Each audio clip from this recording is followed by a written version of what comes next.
Hey! Thanks for tuning in. You're watching the Dice Tower. So?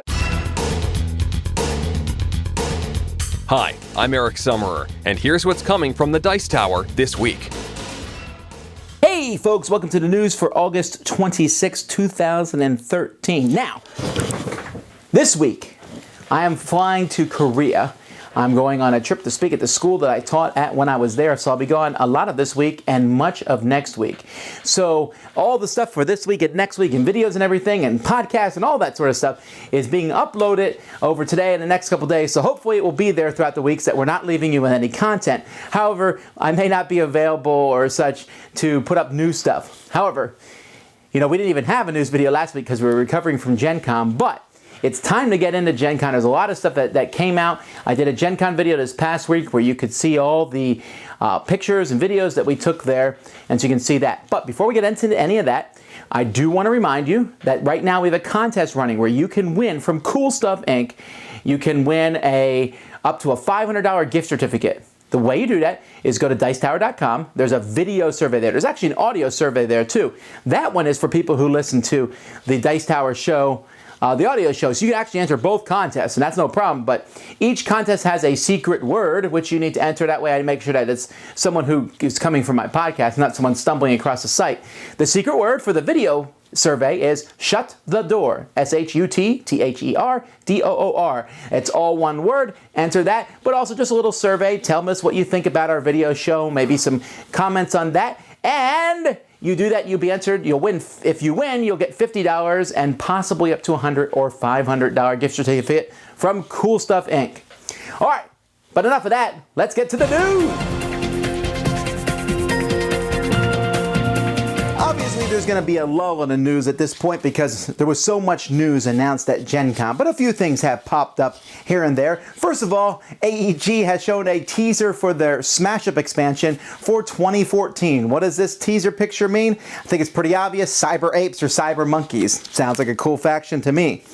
Galaxy Trucker has a new expansion coming at Essen called Latest Models. As far as I can tell from reading the description of it, there's going to be more ships, that maybe three-dimensional style where the ends wrap around. Did we need more stuff for Galaxy Trucker? I don't know, but it sounds interesting. A couple Kickstarters right now. Belle of the Ball, a fancy schmancy game from Dice Hate Me. Has some pretty dramatically good artwork, so this one sounds like a pretty interesting game. And then a really fun, cool looking game on Kickstarter called Smash Monster Rampage. Now, it seems like a lot of these monster games are coming out right now, which is great because I love this theme. But in this one, it's a cooperative game where you're working together to stop a giant monster from destroying the city. Cool theme. That's on Kickstarter now.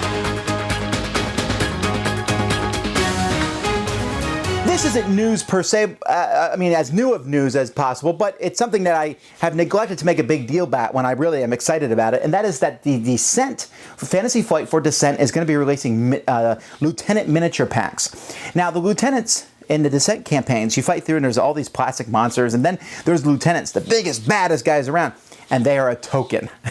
And it's like, come on, why don't these guys have their own model? Well, because the reason they don't make the model is the guy's in like one or two scenarios, you kill him and that's it. However, now they have a way with these packs, you'll get the Descent figure and you'll get cards where you'll be able to introduce this guy into many different scenarios, basically giving you the chance to use the models over and over again, which I think is great. This is a cool idea. It's going to, notch up Descent, not like Descent needed a lot of notching up as it is, but that's the news of the week.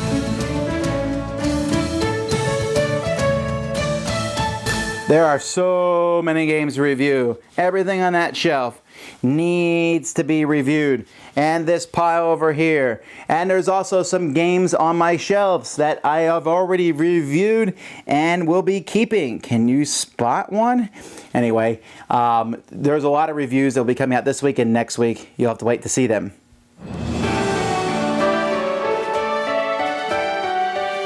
Dice Tower Podcasts and the Dice Tower Network, and you can always find out all these podcasts at dicetowernetwork.com. Ludology number 63 is out, where they talk about structuring games from the beginning of history to now, how games have structure. Also, a chance to win a $50 Cool Stuff gift certificate in their contest. On Board Games number 14, they talk about worker placement games, those games where you put people down to get actions. Also a contest there. Gameopolis number 28, they go over D-Day and D-Day Dice and Forbidden Desert. Secret Cabal number 48, they talk about Merchants of Venus, Eric's favorite game, and they talk about deluxe editions of games. And while we're on the subject, they also have a contest where you can get $50 gift certificate. Flip the Table number 35 takes a look at Doctor Who, which is probably a garbage game, but it's Doctor Who. Rolling Dice and Taking Names number 20 takes a look at GenCon. And so I actually listened to this episode, very good one, where they talk about tips for people going to GenCon for the first time and some games. And the Party Game Cast continues to take looks at games that are being played on Match right now, and they are also running the contest. Our show, The Dice Tower, will be releasing an episode this week. I guess it's a normal episode, but we'll be taking a look back at Gen Con. We'll be talking about True Dungeon and some of the things that we played there, and also some of the games that we've played since then and how they work out. Board Game University also has a podcast coming out this week. It will be Christopher Bedell, the head of Greater Than Games, Sentinels of the Multiverse, and talking about how he got into the business and the importance of some of the things that they did early on in their company.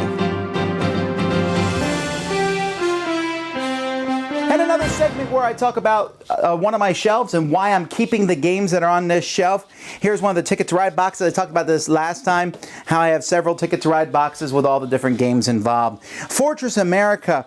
Now, this one may not stay here forever, but nostalgically, I really like it. I thought the Fantasy Flight reprint was a great reprint. I still like the idea of taking the United States up against nations attacking it. Formula D, this is an easy one. It's a great racing game. The tracks add a lot. It's really easy to teach people, and it's a lot of fun. Shadows over Camelot, no question there. That's just a great cooperative game. Sure, there's been so many that have come out since it, but it works really well with 7 people. It introduced the trader aspect. And even though a lot of people like Battlestar Galactica better, I think this one's cleaner and easier for folks to get into.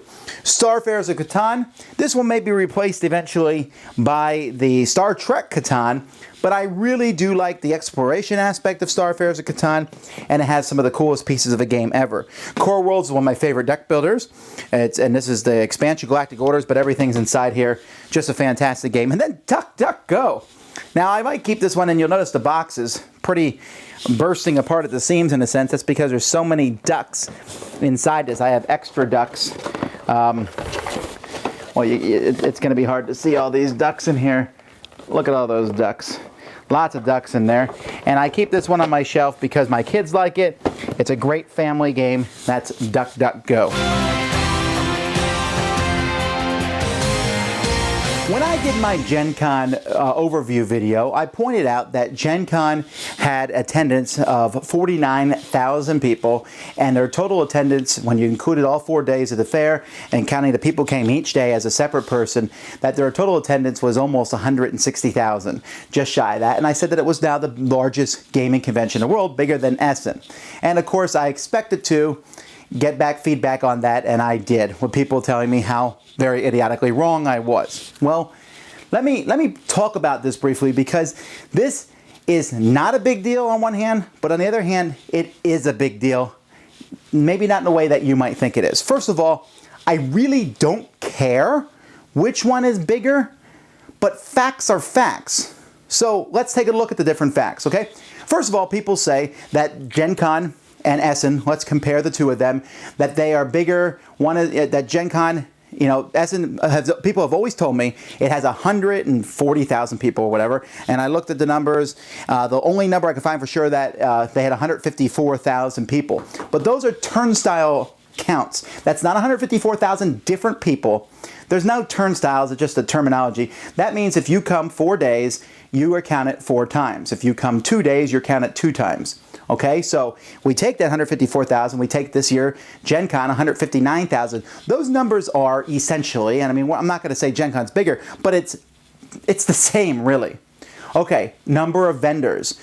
Essen beats GenCon by a mile at this. There's no question about that. Essen can have up to 800 different exhibitors there. GenCon 400 or 500. I would argue that that's not that big of a deal, really. It's not like you're missing out at GenCon going, oh, I wish they had more vendors if you've been there. But it's true. Gaming, then people talk about total space. If you look at the exhibitor hall, again, Essen probably doubles the size of GenCon's exhibitor hall. But what they're not taking into fact is that GenCon also has a huge amount of gaming space, and not just there, there's about 6 or 7 hotels connected in which the entire hotel's exhibitor hall stuff is taken up also for GenCon. So floor spacage is about the same, if not more, in the favor of GenCon. GenCon is by far bigger when it comes to actual playing games there. I've been to Essen. It's hard to find spots to play games. Not only that, I mean, people retreat back to all the different hotels to stay at and play in their little small hotel lobbies. At GenCon, there's vast, wide. The hall to play open gaming in GenCon is really mind-blowing. That's how big it is. So really, the international flavor is stronger at Essen, while there was some international publishers at GenCon, not nearly as many at Essen. You say, okay, well, you know, Essen has more important games that come out at it. People look more forward to Essen. Well, I thought I would do some numbers on this because I think cold hard numbers are more interesting than what you think and what I think. So let's take a look at 2012. We'll go to Board Game Geek, which I think we can all agree is the best online determiner for games. So I looked up the games from 2012 in 2 different ways. By their ranking, highest to lowest, and by the number of people who own them, which I think is about as important as ranking, because a game might be ranked not as highly, but if 10,000 people own it, there's something to be said for it. So if we look at rankings only, games released in the top 10 of the top 10 games, one of those games was not released at either fair. That was Lords of Waterdeep. That was released in February. The other ones, from GenCon, we had Android Netrunner, X-Wing, Mage Wars, Descent, 2nd edition, and Mice and Mystics. All those were released at GenCon. Then there was 4 of the top 10 released at Essen: Terra Mystica, Zulkin, Keyflower, and Robinson Crusoe. Then add in Lords of Waterdeep, that rounds at the top 10 ranked games. The top 10 most owned games, 3 of those were not released at any convention that I can figure out: Lords of Waterdeep, Escape, and Zombicide. Escape might have been released at Essen, so we'll just include that for Essen. Then also Zulkin, Love Letter was released at Essen, and Terra Mystica, again, and most owned. And at GenCon, there was Netrunner, X-Wing, Descent 2nd Edition, and Seasons. Those are the ones that are most owned. So if we look at those numbers and we look at those general gaming things, we can say that pretty much the games released at GenCon and the games released at Essen are essentially just as important. By far, the 2 biggest conventions of the year. There are other conventions where we see things, the Gamma Trade Show, Nuremberg in Germany, and other things, but those 2 conventions are big. So, in essence, it doesn't really matter which of these conventions. If you can have a chance to go to either one and want to see new games, you're going to be completely happy. I went to GenCon and I didn't think, oh, I wish I'd seen more games. I mean, I have a ton of games right here from GenCon that I have to play. And if I went to Essen, I would think the same thing. So what does all this matter? Well, some people accuse me of doing this out of a sense of American pride, that America always has to have the biggest and best and everything. And to that, I don't know how to say this eloquently, so I'll just say this. I mean, really, come on. I can't say something's big because I might be accused of nationalism. That's ridiculous. I don't care where the biggest convention is held. It doesn't matter what country it's held in. I just like games. If there was a gaming country, that's the country I'm going to go live in. I mean, who cares what country has it? Okay, so that doesn't matter to me. But there is a little bit thing that does matter to me, and there is some feedback and some blowback, and it's deserved. In 1993 and 94, 95, there was very few good games that were being produced in North America, period. Okay, there was war games coming out from Avalon Hill, but that was kind of dying out. There were some good games. I'm not going to say there was none. And then there was Magic the Gathering, which just engulfed everything. That came out around that time. Then Settlers of Catan came from Germany, and what we call the Euro game invasion came, and that was fantastic. These great games. There was no question that the quality of games that were coming out of Germany and a few other surrounding countries, but mostly Germany. In fact, we were calling them German games for a while. There was no question that these games were way better than anything else we saw.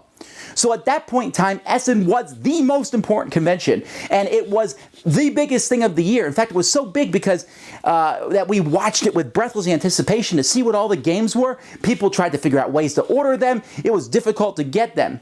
But as the years went by, publishers like Z-Man Games and Rio Grande and Mayfair and Asmodee and Days of Wonder started bringing these games to America, so we were able to pick them up there easily. But American companies started taking these Eurogame mechanics and using them in their games, but at the same time keeping the American style gameplay active.